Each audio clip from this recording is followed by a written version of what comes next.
Okay, this game's about how to do checkpoint. So this will not save or load your position in the game you're in, the room you're in. This is only going to be for if you have your character set to lives. There's health bar and there's lives. Health bar means that you keep getting hit and your health bar decreases, and then finally you die and game over. Lives is set up where you have 4 images at the top or 3 images at the top, and each time you die you lose a life. So you want to set this to lives when you're dealing with checkpoint, because it makes sense to do it that way. Alright, so basically what you do is in this game, if you fall in the pit before you hit the flag, you go back to the beginning of the game. Okay? If you jump and hit the flag, it turns green. And I go back to the flag checkpoint. So that's what I'm talking about here. So, like I said, if you have a long room along, like beginning of the game or second game, whatever, and it's very long and lengthy, and you die, you want to be able to, you want to basically have a flag so you don't have to go back to the beginning of the game and start from scratch again. So if you go past that flag and it turns a different color and you die either in a pit or by a character, bad guy character, then he will go back to where the flag was at. So let me show you how I did that.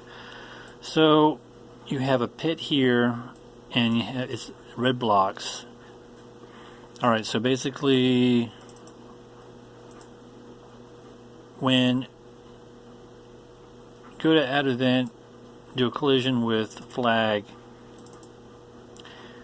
Once you hit the flag, it will change to green. Okay, so change instance from other to green flag. You don't want to set it to self, because then it would switch your character to the flag. So you want to make sure you set it to other, so it changes the other object in the room to the flag and not yourself. Then you got the information from the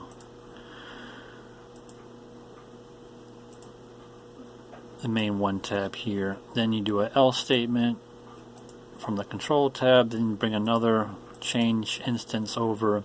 Then you want to switch the object restart to restart flag. So you're switching this red block to a green block once you hit the flag. And I'll explain in a minute. So if he falls in the red block before he hits the flag, it's going to restart the game. That's from the main 2 tab. So if he moves along here and he does not hit the flag and it does not turn green, then when he falls in the pit, he's going to restart the game, because it's the red block is still red block. So when he falls in that red block, it's going to restart the game. If he hits that flag, it's going to switch the red block to a green block. Okay, and when that happens, it's going to state that open bracket x equals 2328, and then y equals 1485, and then make sure the object's set to object right, and you want to close the bracket.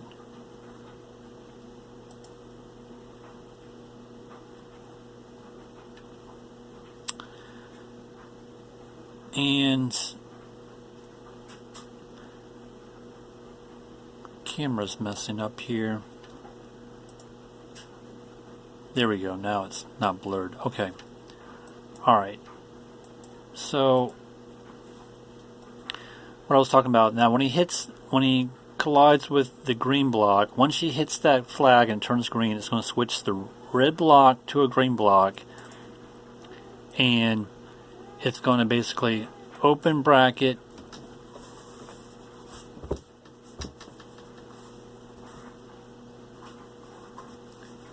going to do an open bracket, x equals 2328 and y equals 1485 in bracket, set it to object, and that's going to be object right,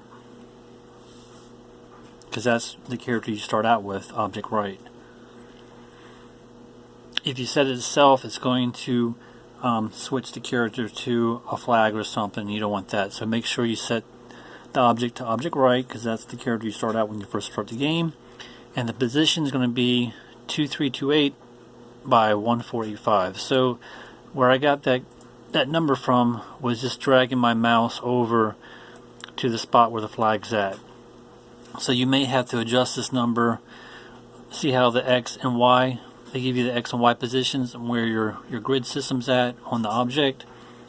So right now it says 2400 by the Y is 1696.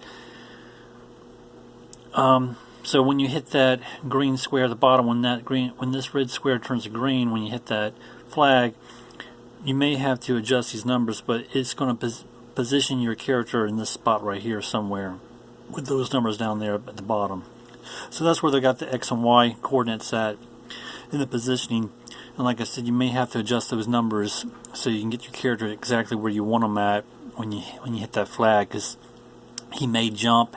If you put him at a different coordinate, different positioning, he may jump when you when you collide with the flag, or when you not when you collide with the flag, but when you fall into the pit, when the square is green, he may jump when he goes to that location of the flag. So you may have to adjust these X and Y coordinate positions to get it to look like it's smooth when you go to that position of the flag again.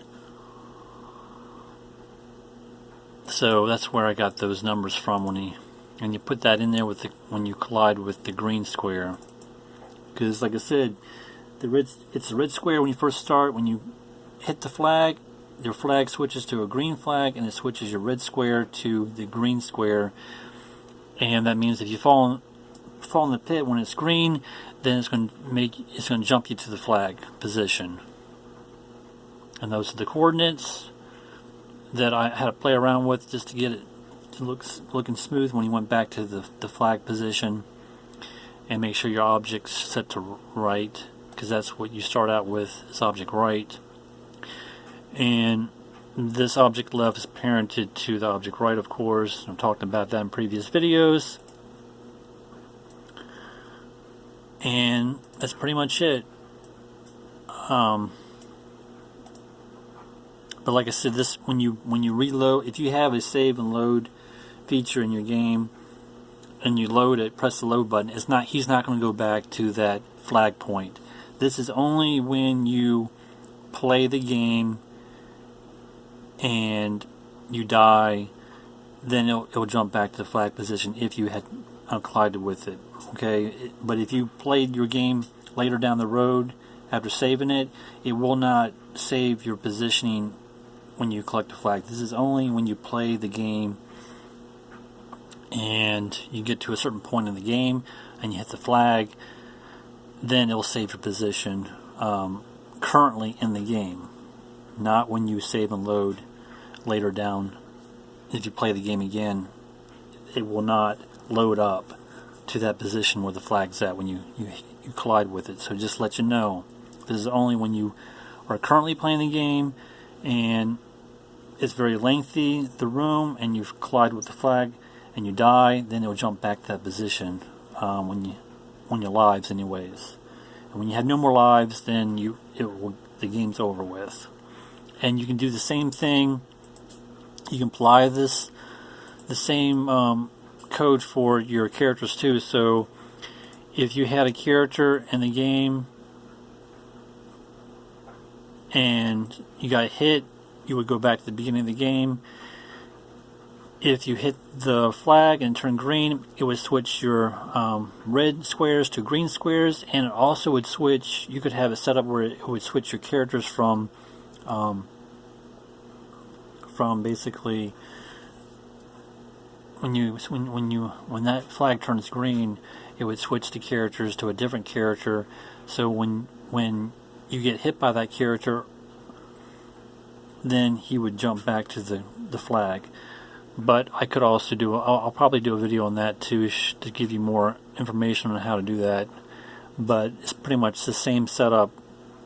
When you hit that flag, it's going to change this red square to green, and it could also switch your characters from to a different character, and that other character could have different elements set up where if you get hit, then you will jump back to that flag. And if you avoid hitting that flag, then your characters wouldn't switch, and you get hit, you go back to the beginning of the room.